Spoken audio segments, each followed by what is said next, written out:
زمانوں کے درازوں پر پردے کے پیچھے جب زمین ابھی جواں تھی اور آسمانوں کی خاموشیوں میں رحمت کے فرشتے اترنے کی تیاری کر رہے تھے، ایک مرد کامل، ایک خلیل خدا حضرت ابراہیم اپنے دل میں نور یقین لیے اٹھے اور رب کائنات نے انہیں بیت المقدس کی سمت راہ دکھائی، اس سرزمین کی جانب جسے قرآن نے کہا، یعنی وہ زمین جس کے گرد برکتیں پھیلا دی گئیں۔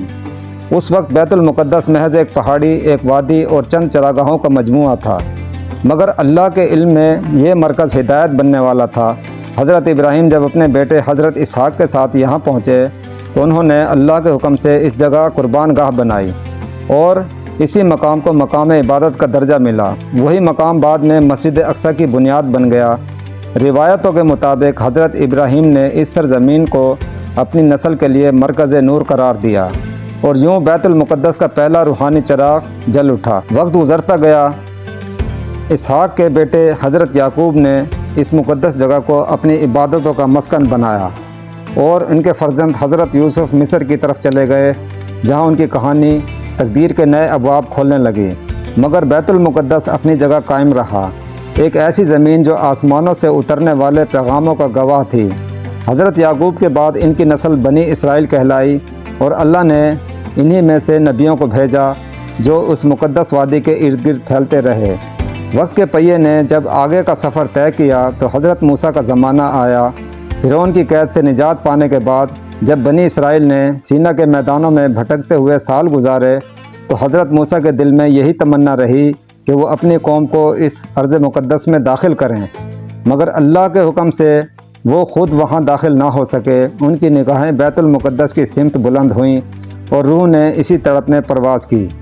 بعد ازاں حضرت یوشع بن نون نے موسیٰ کے بعد بنی اسرائیل کو ارض مقدس میں داخل کیا، اور یوں وہ وقت آیا جب اللہ کے نبیوں کے قدم پھر سے بیت المقدس کی زمین پر پڑے۔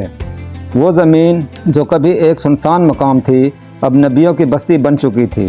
وہاں شریعت نافذ ہوئی، قربان گاہیں آباد ہوئیں اور توحید کی صدا گونجنے لگی، لیکن بنی اسرائیل کا مزاج جو بارہا شکر گزاری سے دور جا پڑتا تھا، آہستہ آہستہ فساد میں مبتلا ہونے لگا۔ وہ نبیوں کی تعلیمات بھولنے لگے، دنیاوی شان و شوکت کے خواہاں ہو گئے۔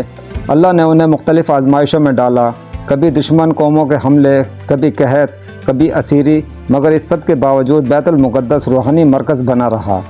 آخر کار اللہ نے حضرت داؤد کو بھیجا، ایک بہادر نبی، ایک عادل بادشاہ، جنہوں نے نہ صرف بنی اسرائیل کو متحد کیا بلکہ بیت المقدس کو مضبوط قلعہ بنا کر ایک نیا عہد شروع کیا۔ داؤد نے اسی شہر کو اپنا دارالحکومت قرار دیا، جہاں سے انہوں نے اللہ کے دین کی بنیادیں مضبوط کیں۔ ان کے ہاتھ میں زبور نازل ہوئی اور ان کی آواز پہاڑوں اور پرندوں کے ساتھ تسبیح پڑتی تھی۔ بیت المقدس کی فضاؤں میں جب حضرت داؤد کی آواز گونجتی تھی تو درخت جھوم جاتے تھے، پتھر نرم پڑ جاتے۔ یہ وہ زمانہ تھا جب بیت المقدس کو ظاہری و باطنی جلال حاصل ہوا۔ حضرت داؤد کے بعد جب حضرت سلیمان تخت نشین ہوئے تو بیت المقدس اپنی شان و شوکت کے عروج پر پہنچا۔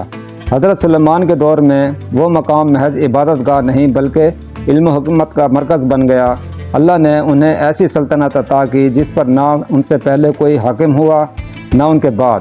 ان کے حکم پر ہوائیں جھکتیں، جنات ان کے حکم سے محلات تعمیر کرتے تھے اور پرندے ان کے لشکر میں شامل تھے۔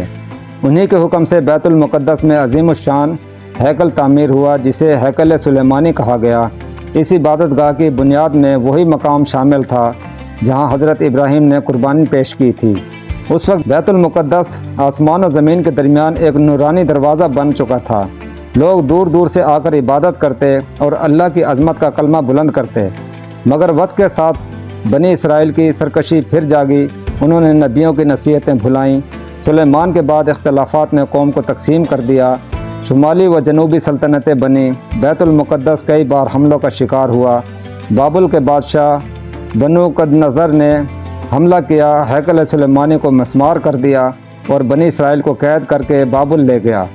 یہ وہ وقت تھا جب بیت المقدس کے در و دیوار ساکت تھے، اذانوں کی جگہ خاموشی نے لے لی تھی، مگر اللہ کی رحمت نے پھر بھی انہیں تنہا نہیں چھوڑا۔ بعد میں فارسی بادشاہ کوروش نے بنی اسرائیل کو آزادی دی اور وہ دوبارہ بیت المقدس واپس آئے۔ ہیکل دوبارہ تعمیر ہوا، مگر اس میں وہ روحانی روشنی باقی نہ رہی۔ جو داؤد اور سلیمان کے زمانے میں تھی۔ صدیوں کے بعد جب بنی اسرائیل ایک بار پھر گمراہی میں پڑ گئے، دنیاوی اقتدار کے غلام بن گئے اور نبیوں کو جھٹلانے لگے، تب اللہ نے اپنی آخری امید کے طور پر حضرت عیسیٰ کو بھیجا۔